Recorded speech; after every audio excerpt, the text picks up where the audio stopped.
actually better as a technician who knows how to talk about roofs. I could generate more money by getting more sales for you.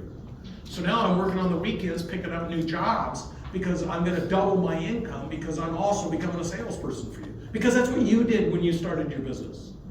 But what happens is you get bigger, you go away from what you did and you try to hire people to go do something different, and it never works.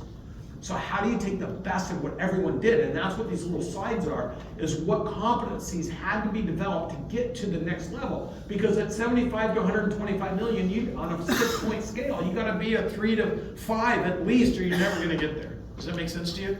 So if we know that, then all we had to do is build what are the tools, what are the resources, what are the programs? How do you find, attract, align, develop, and retain great people? How do you have 7 promotions, teach everybody how to promote? How do you do this? How do you do the financials? How do you do the marketing? How do you do?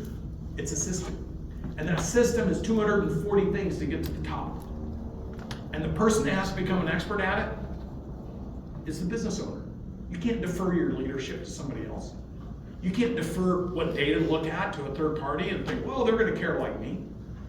This business will grow and scale to the extent, because when you get to 125 million, the owner needs 7 to 11 other people helping them at a leadership level, or you're never going to get there statistically. That number is 3 at 15 million, 5 at 25 million, 8 at 75 million, and 12 at 125 million. What are those roles? What are those functions? How much do those people make? How do you retain them? These are all things you don't know how to do, and the way you figure it out is through trial and error when you think you need it. But what if you know what it looks like well in advance of getting there? You're communicating about it. You're able to develop your team members, because you're never going to hire anybody until you're 25 million to 45 million. You're not going to hire one person to come in and fix your business. Statistically, anybody you bring in that you think is going to help you is actually going to lead to it breaking faster. And I can explain the nuances as to why that is. There's 10 elements across the top, 76 sub-elements, 360 will, I'll show you. And there's 240 things you have to master. And if you do that, you're going to be in the percentage of those that win versus the percentage of those that fail. Now, does that mean you're still guaranteed to succeed? No, you got to do your part.